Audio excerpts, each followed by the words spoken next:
नाम हम नहीं लेना चाहते हैं जानकर भी। किसी महानुभाव ने कहा कि मुक्ति केवल श्री कृष्ण ही दे सकते हैं, दूसरा कोई मुक्ति नहीं दे सकता। और उन्होंने प्रमाण रूप में उद्धृत किया कि देखो, नृसिंह भगवान और वाराह भगवान हिरण्यकशिपु हिरण्याक्ष को मुक्ति नहीं दे सके, उनको रावण कुंभकर्ण बनना पड़ा। राम जी भी रावण कुंभकर्ण को मुक्ति नहीं दे पाए, उनको शिशुपाल दंतवक्त्र बनना पड़ा। और जब कृष्णावतार हुआ तब वो मुक्त हुए। ऐसी बात एक बड़े वक्ता ने, प्रामाणिक विद्वान ने कही। हमारा इस प्रकार की विचारधारा रखने वालों से अत्यंत विनम्र आग्रह है कि उन्हें श्री मानस जी का आश्रय अवश्य लेना चाहिए। सर्वग्रंथान परित्यज्य मानसम शरणम व्रज।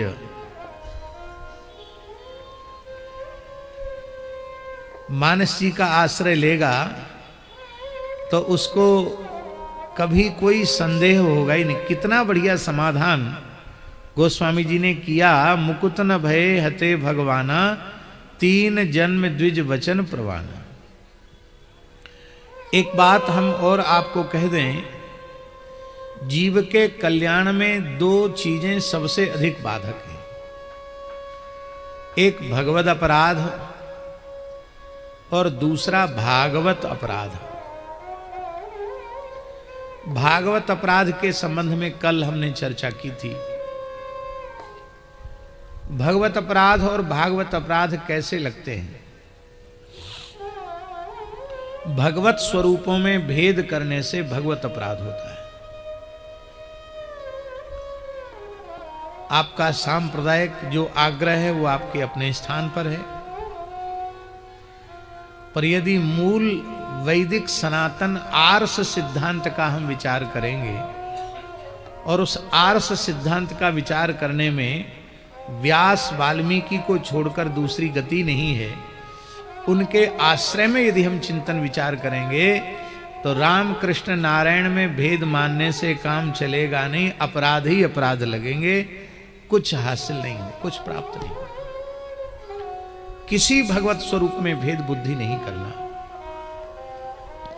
और इस अपराध से नाभाजी ने हम लोगों को बचाया है, टीकाकार प्रियादास जी ने हम लोगों को बचाया है। प्रियादास जी ने क्या कहा? सब ही है नित्य ध्यान करत प्रकाशे चित। सब ही है नित्य ध्यान करत प्रकाशे चित। जैसे रंग पावे बीत, जो पे जाने सार। हाँ, जैसे रंग पावे बीत, जो पे जाने सार। केसन कुटिलताई ऐसे मीने सुखदाई, अगर सुरीत भाई बसूर हार के। आहा, क्या कहना है। देखिए, भगवत अपराध से ही जुड़ा हुआ भागवत अपराध है।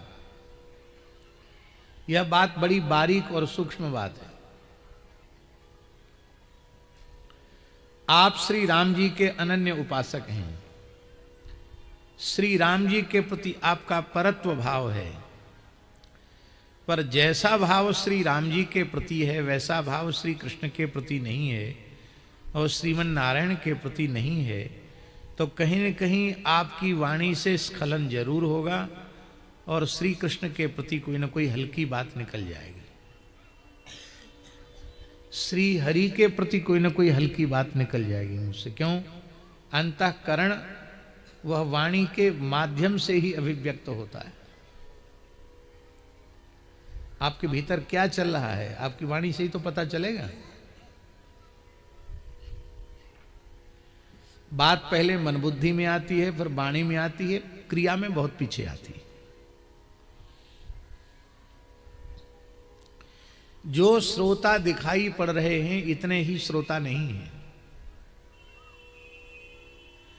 अज्ञात अलक्षित भाव से भगवान के नित्य मुक्त पार्षद जब भगवत कथा आरंभ होती है तो वे सब के सब उपस्थित होते हैं अलक्षित भाव से।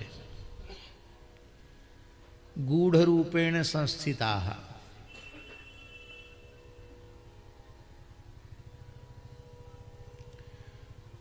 और उसमें ध्रुव जी बैठे हैं, कथा में ध्रुव जी बैठे हैं, और जिन ध्रुव जी का आराध्य उपास्य स्वरूप चतुर्भुज नारायण का स्वरूप है और वक्ता के मन में नारायण के स्वरूप के प्रति उतना भाव नहीं है, उसने कुछ हल्की बात कह दी तो ध्रुव जी को कितनी पीड़ा होगी। तो स्वरूप भेद करने से भागवत अपराध हो जाएगा। श्री कृष्ण के संबंध में हल्की बात कह देंगे तो श्री उद्धव जी बैठे हैं उनको कितनी पीड़ा होगी, अर्जुन बैठे हैं उनको कितनी पीड़ा होगी। नृसिंह भगवान के बारे में कुछ हल्की बात आप कह देंगे, सोच लेंगे, वाणी से कह देंगे तो प्रहलाद जी बैठे उनको कितनी पीड़ा होगी। अरे नृसिंह भगवान भी कोटि कोटि कंदर्प दर्प दलन करने वाला उनका स्वरूप है, पर हमारी आंख से नहीं, प्रहलाद जी की आंखों से देखो तो नृसिंह भगवान कितने सुंदर दिखाई पड़ेंगे। भूदेवी के नेत्रों से देखो तो वाराह भगवान कितने सुंदर दिखाई पड़ेंगे।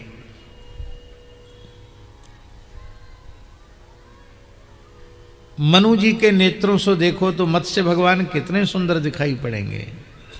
सनकादिक भगवान के नेत्रों से देखो तो हंस भगवान कितने सुंदर दिखाई पड़ेंगे। इसलिए सब ही है नित्य। श्री कृष्ण के प्रति भाव है, राम जी के प्रति वैसा भाव नहीं है, तो राम जी के लिए कोई हल्की बात निकल गई और महाराज हनुमान जी तो सबसे पहले आके बैठते हैं, और कहीं हनुमान जी को गुस्सा आ गया तो बोलो स्वामी जी। रावण सो भट्ट भयो मुठिका के घाय को, एक घूंसा नहीं झेल पाया रावण।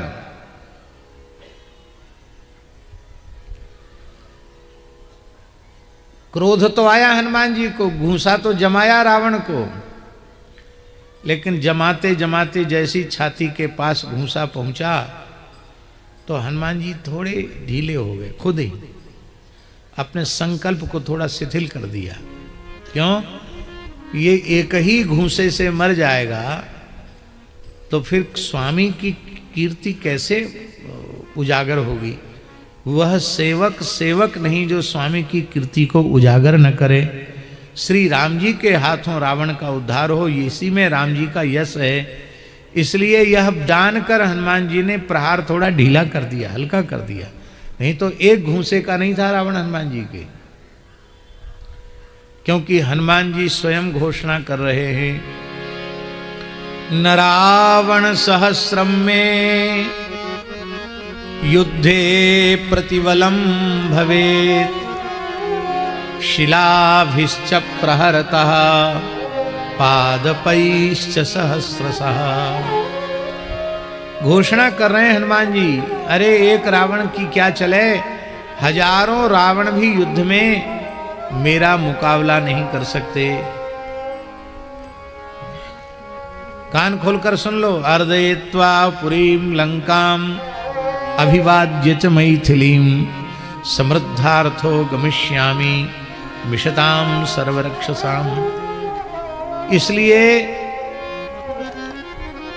भगवत स्वरूपों में भेद करने से भागवत अपराध और भागवत स्वरूपों में भेद करने से भगवत अपराध, ये दोनों ही अन्योन्याश्रित हैं।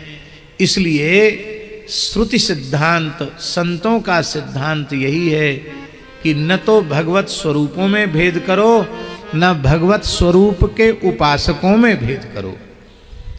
अब एक प्रश्न और है शास्त्री जी, वो प्रश्न ये है कि जहाँ जहाँ परत्व की बातें पुराणों में कही गई हैं उनका फिर अर्थ क्या है। जब सब एक ही है तो जहाँ श्री कृष्ण का प्रतिपादन किया वहाँ सबसे परात्पर श्री कृष्ण, जहाँ राम तत्व का प्रतिपादन किया हो सबसे परात्पर श्री राम, जहाँ नारायण तत्व का प्रतिपादन किया हो सबसे परात्पर श्रीमन नारायण, तो इनकी संगति कैसे होगी? एक प्रश्न है कि नहीं? जैसे गोस्वामी जी श्री राम जी के अनन्य उपासक हैं, इसलिए उनके साहित्य में देखो तो विधि ही विधिता, हरि ही हरिता, शिव ही शिवता जिन दई। विनय पत्रिका में विधि को विधिता, हरि को हरिता, शिव को शिवता देने वाले श्री राम जी हैं। तो गोस्वामी जी अशास्त्रीय वाक्य नहीं बोल सकते। जग पे खन तुम देख निहारे, विधि हरि शंभु न चावन वारे, तेऊ न जान ही मरम तुम्हारा, और तुम ही को जान निहारा। उपजहि जासु अंश गुण खानी, अगणित लक्ष्मी उमा ब्रह्माणी इत्यादि। तो ये परत्व की जो बात है वो कहां से है, कैसे है, इस संबंध में भगवत कृपा से प्राप्त, गुरु कृपा से प्राप्त विवेक यह है, हमारे पूर्वाचार्यों का भाव है कि जो जिसका आराध्य इष्ट उपास्य स्वरूप है उसका संपूर्ण समर्पण, उसकी सर्वथा परत्व बुद्धि अपने उपास्य स्वरूप के प्रति हो जाए। तो श्री राम जी के उपासक श्री राम जी के स्वरूप के प्रति परत्व बुद्धि रखें, श्री कृष्ण के उपासक श्री कृष्ण के प्रति परत्व बुद्धि रखें, श्रीमन नारायण के उपासक श्रीमन नारायण के प्रति परत्व बुद्धि रखें। पर उस परत्व बुद्धि का तात्पर्य है इष्टानुराग, उसका तात्पर्य भेद नहीं। श्रीमन नारायण के उपासक समझें कि जितने स्वरूप हैं वो सब हमारे श्रीमन नारायण के ही हैं। श्री रामोपासक समझें कि जितने भगवत स्वरूप हैं सब रघुनाथ जी के ही हैं। श्री कृष्णोपासक समझें कि सभी स्वरूप श्री कृष्ण के ही हैं। देखो हम उदाहरण आपको दे रहे हैं।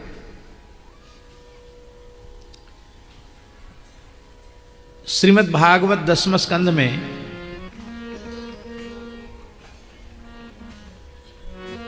भ्रमर गीत में श्री राधा रानी क्या कह रही है, अब देखिए बड़ी बारीक बात है। आजकल अनन्यता का अर्थ समझते हैं कि हमने दूसरे स्वरूप की चर्चा कर दी तो हमारा धर्म भ्रष्ट हो गया। अरे राम राम, ये अनन्यता के नाम पर किया गया अपराध है। अपने आराध्य इष्ट स्वरूप को ही सब स्वरूपों में देख लेना, इसी का नाम अनन्यता है। तो श्री राधा रानी क्या कह रही है? मृगयूरिव कपीन्द्रम विव्यधे लुब्ध धर्मा, स्त्रियमकृत विरूपा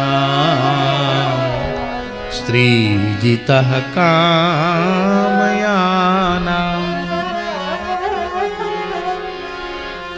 बलिमपि बलिमत्वा वेष्टयध्वांशवद्यः, तदलमसित सख्यै दुस्त्यजस्तत्कथार्थः। श्री राधा रानी कह रही है, अरे भ्रमर, तू उन प्रियतम श्री कृष्ण से हमारी संधि कराना चाहता है। इनकी नस नस हम अच्छी प्रकार से जानती हैं, ये हैं कैसे, कैसे हैं? बोले ये इनके रामावतार का मैं स्मरण कर रही हूं। अब देखो श्री कृष्ण के रामावतार का स्मरण जान कीजिए, राधा रानी कर रही है। इन्होंने रामावतार में क्या किया? रामावतार का मैं इसलिए स्मरण कर रही हूं कि सब कोई कहे राम सुठी साधु, सरल स्वभाव छुअत छल नाही। ये रामावतार की विशेषता है। और उस रामावतार में जिनमें सिधाई का प्रमाण पत्र इनको मिला हुआ है, उसमें इनका पहला अक्षर देखो, मृगयु इव कपींद्रम बिव्यधे। बहेलिए के जैसे इन्होंने बाली का वध कर दिया। अरे भाई, भाई भाई की लड़ाई थी, इनको बीच में कूदने की क्या जरूरत थी? अब मान लो लड़ना ही था तो सीधे ताल ठोक कर सामने आते, रहो मैदान में। बाली तो शत्रु की ललकार सुनता ही नहीं। बिटप ओट देखें रघुराई, और फिर उस बेचारे को मार दिया। लुब्ध धर्मा माने पवित्र क्षत्रिय कुल में जन्म लेकर भी व्याध के धर्म का आचरण किया इन्होंने, बहेलिए के जैसा आचरण किया इन्होंने। यह है इनकी सिधाई। दूसरा बताऊं, उस बेचारी शूर्पणखा का दोष क्या था? ये सुंदर ही इतने हैं, जो इनको एक बार देख लेता है अपना सर्वस्व इनके ऊपर न्यौछावर कर देता है? अब वो इनकी सुंदरता पर आकृष्ट होकर ब्याह का प्रस्ताव लेकर आई, तो ब्याह नहीं करना था तो हाथ जोड़ लेते कि देवी हम करेंगे नहीं, क्या प्रयत्न कर रही हो, हम नहीं करेंगे विवाह, ना हम करेंगे ना हमारा भाई करेगा। बेचारी चली जाती, ना खुद किया ना भाई से कराया, और कोई पसंद करके उससे ब्याह कर ले इस लायक भी नहीं छोड़ा। ना, अरे नाक कान साबुत रहते तो शायद कोई पसंद कर लेता उसको भी। विरूप और कर दिया, स्त्रियमकृत विरूपाम स्त्रीजितः कामयानाम। चलो, क्षत्रियों में बड़ी राजनीति होती है, राजनीति वालों को छल बल सबका आश्रय लेना पड़ता है। ब्राह्मण का प्रधान लक्षण है मन वाणी क्रिया से ऋजुता। वशिष्ठ स्मृति में वशिष्ठ जी ने ब्राह्मण का कारक लक्षण आर्जव ऋजुता माना है, सरलता। जो उत्कृष्ट श्रेष्ठ ब्राह्मण होगा वो मनवाणी क्रिया से अत्यंत सरल होगा। निश्चल निष्कपट होना, ये ब्राह्मण की पहचान मानी है वशिष्ठ जी ने स्मृति में। और ब्राह्मण में भी छोटा सा बालक हो तो बालक तो किसी वर्ण का हो, भोला भाला होता है, निश्चल निष्कपट होता है। छोटे से बटुक ब्रह्मचारी बन गए, अब पहुंच गए बलि के द्वार। बलि के द्वार जाकर के 3 पग पृथ्वी की याचना की। कथा नहीं सुनाना, कथा तो दूसरी कहना, जन्म तक पहुंचना है।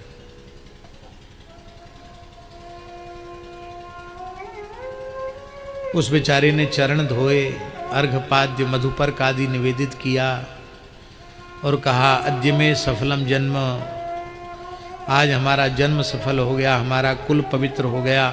आज ब्राह्मणों ने बड़ी भक्ति पूर्वक अग्नि में आहुति दी। लगता है ब्रह्मर्षिणाम बपु साक्षात मन्ने त्वारी बपुर धर्म। लगता है ब्रह्मर्षियों का तेज ही मूर्तिमंत होकर आपके रूप में आ गया है। मैं धन्य हुआ प्रभु।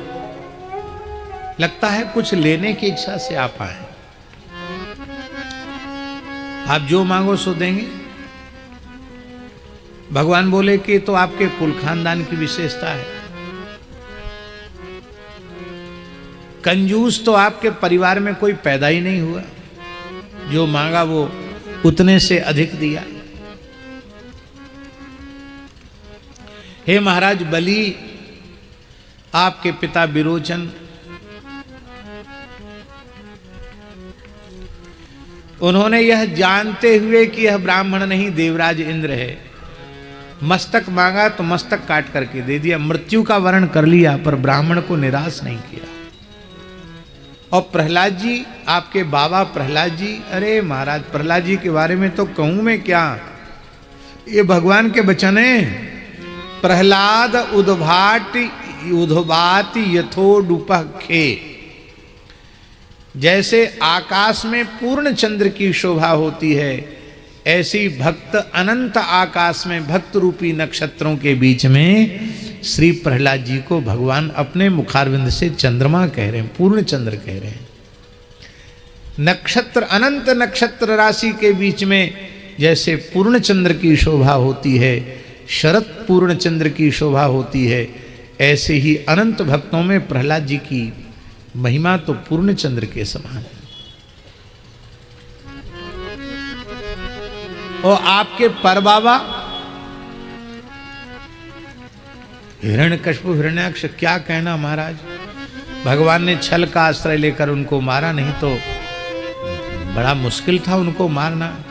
और यहाँ तक भगवान ने कह दिया कि आज भी हिरण्याक्ष के बल का स्मरण करते हैं जब भगवान बारह, तो अपने को पराजित उसे विजयी मानते हैं, इतना ताकतवर था। आपके पुरखा हिरण्यकशिपु बड़े ताकतवर थे महाराज। पूरी वंश परंपरा की जय जयकार कर दी ठाकुर जी ने, एकदम प्रसन्न हो गया, खिल उठा बलि। बोला महाराज जरूर मांगो। तो लगता है आप या तो महान योगेश्वर हैं, आपने योग बल से इस बालक की सी अवस्था को धारण कर रखा है, आपकी आयु बहुत बड़ी है, देखत बालक बहुकालीना। अथवा आपने गुरुकुल में जाकर इतिहास विषय पर पीएचडी डिलीट किया होगा। इतना बढ़िया आंखों देखा हाल आप सुना रहे हैं, आपकी वाणी बड़ी मनोहारिणी है, बहुत मीठा बोलते हैं, क्या चाहिए। भगवान बोले ज्यादा नहीं, हम तो संतोषी ब्राह्मण हैं। पदानि त्रीणि दैत्येंद्र सम्मितानि पदा ममो, अपने पैर के नाप से मात्र 3 पग पृथ्वी हमको चाहिए। यह सुनकर बेचारा बलि हंसा और उसने कहा कि मेरे जैसे दाता को प्रसन्न करके आप एक लोक का लोक मांग सकते थे, 7 द्वीपों में एक द्वीप का द्वीप मांग सकते थे, और आप अपने पैर के नाप से 3 पग पृथ्वी की याचना करके वस्तुतः मेरे जैसे दाता का तिरस्कार ही किया है। इतना कम मांग रहे हो, मैं इतना क्या दूं आपको। आपका आग्रह है, तुम्हारी सेना में बड़े बड़े असुर हैं, 3 पग में ही कम से कम 30-35 योजन नाप देंगे। बोले नहीं नहीं नहीं, दूसरे का नाप नहीं, सम्मितानि पदामो, अपने पैर के नाप से। तो राधा रानी कहती इतने भोले भाले बालक बन के उसको ठगा कि इतना पढ़ा लिखा दैत्यराज चक्कर में आ गया और बोला भाई ब्राह्मणों से विवाद नहीं करना चाहिए, वांछातः प्रतिगृह्यताम, आपकी जैसी इच्छा उतना ही आप ले लीजिए। और जैसे ही दान का संकल्प का जल इनकी हथेली पर आया, ये विराट हो गए, त्रिविक्रम हो गए, और फिर एक पग में संपूर्ण भूलोक नाप लिया, दूसरे पग में बलि का राज्य तो स्वर्ग तक ही था, पर दूसरे पग से भगवान ने ब्रह्मलोक तक नाप लिया, और तीसरे पग के लिए उसे मिथ्याचारी बना करके तू झूठ बोलता है ऐसा आरोप लगा करके गरुड़ जी से कहा इसको पास में बांध कर डाल दो। बड़ी विचित्र बात लिखी, बलिमपि बलिमत्वा वेष्टय ध्वांशवद। संस्कृतज्ञ लोग बैठे हैं, इसकी विशेष व्याख्या नहीं करनी है। ध्वांश माने क्या होता है? क्या होता ध्वांश माने? कौआ होता, कौआ।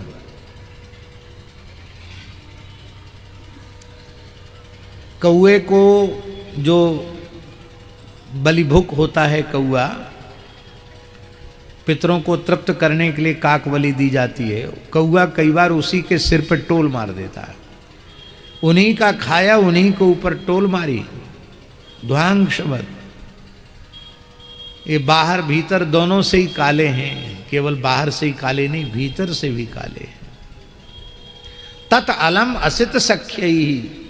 अब नाक तक पानी आ गया है इन कालों की मित्रता से, अब मैं बिल्कुल ऊब चुकी हूं। तद अलम असित सख्य ही। फिर कृष्ण कृष्ण कहकर क्यों रुदन कर रही हो? श्री राधा रानी कहती हैं, यही तो बात है दुस्त्यजस तत्कथार्थ। प्रियतम श्री कृष्ण चले गए, पर उनका नाम, उनका रूप, उनकी लीला, उनकी कथा ये दुस्त्यज है, क्योंकि यही तो मेरे जीने का सहारा है, यही तो मेरा प्राण है। इतना कहकर ही संपूर्ण निंदा स्तुति में बदल गई। इसको कहते हैं गिरधर जी निंदा ब्याज स्तुति।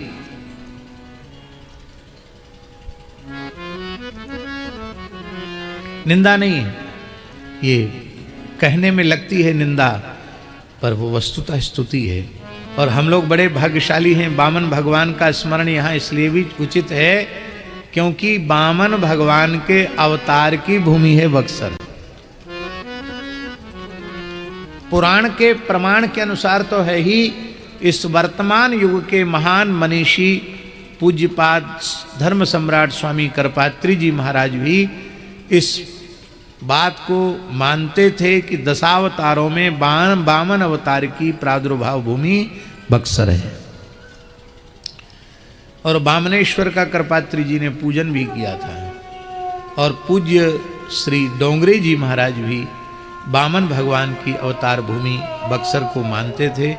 बक्सर में उन्होंने कथा कही और वामनेश्वर का पूजन किया। बोलो वामनेश्वर भगवान की जय।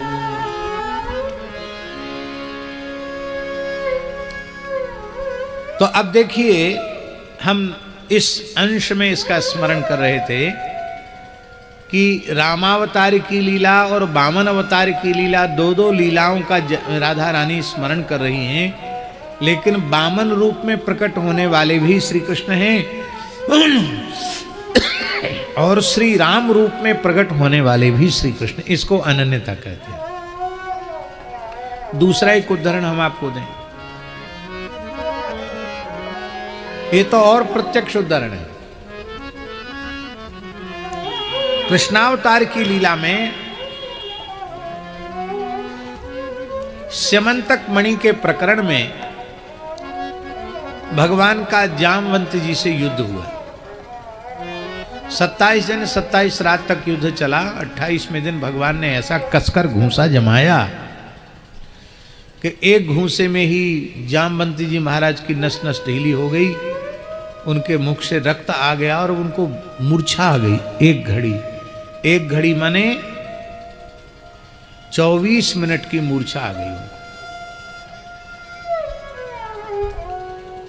जब होश में आए जामवंत जी तो सोचने लगे कि एक घूंसे में हमारी ये हालत कर देने वाला परमात्मा के अतिरिक्त कोई नहीं हो सकता। तो जब भगवान की ओर उन्होंने देखा तो बोले, प्रभु मैं आपको पहचान गया। अब देखो, भगवान कृष्णावतार के स्वरूप में है और द्वारकाधीश स्वरूप में है भगवान चतुर्भुज हैं। चतुर्भुज द्वारकाधीश श्री कृष्ण जामवंत जी के सामने खड़े हैं, पर अनन्यता कैसी है?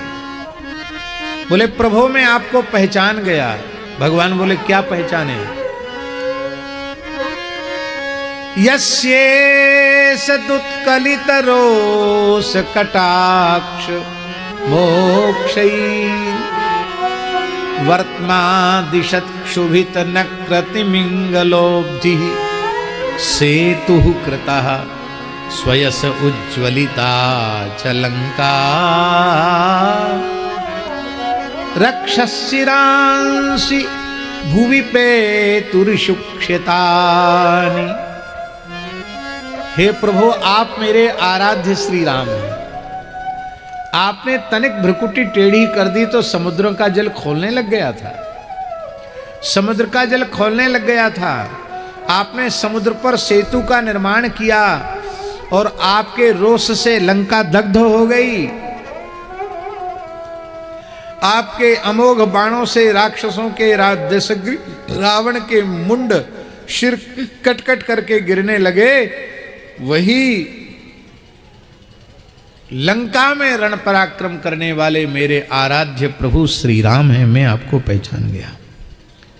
अब श्री कृष्ण सामने खड़े हैं, संवाद उनसे हो रहा है। पर वो राम जी का स्मरण कर रहे हैं, क्योंकि श्री राम जी का स्वरूप ऐसा तनमन प्राण में बसा हुआ है कि चतुर्भुज श्री कृष्ण के स्थान पर भी धनुर्वाणधारी द्विज श्री राम जी ही उनको दिखाई पड़ रहे हैं। यह अनन्यता है। इसलिए अनन्यता का मतलब ये नहीं है कि केवल एक इष्ट आराध्य की महिमा गा करके अन्य स्वरूपों की, उनकी उपासना की, उनके मंत्रों की उपेक्षा करना, ये नहीं है। उसका अर्थ है अपने आराध्य स्वरूप का ही सब स्वरूपों में दर्शन कर लेना। ये तो भगवत अपराध और भागवत अपराध, तो रामकृष्ण नारायण में भेद जो मानते हैं वो भले ही ऐसा कह सकते हैं कि देखो राम जी ने और नृसिंह भगवान ने और वारा भगवान ने मोक्ष नहीं दिया, मोक्ष तो श्री कृष्ण ने दिया। ये वही कहेगा जिसकी भगवत स्वरूपों में भेद बुद्धि है। और गोस्वामी जी ने इसका बढ़िया समाधान कर दिया। मुकुत न भय हते भगवाना, तीन जन्म द्विज बचन प्रमाना, एक जन्म कर कारण एहा, एक जन्म कर कारण एहा, जही लगी राम धरी नर देहा, जही लगी राम धरी नर देहा। एक प्रश्न होता है कि ये इतने अवतार के प्रयोजन और इतनी अलग अलग कथाएं क्यों कह दी गई?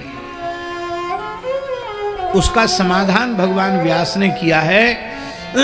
क्वचित क्वचित पुराणेषु विरोधो यदि लभ्यते, कल्प भेदेन तत्सर्वं समाधेयं मनीषिभिः।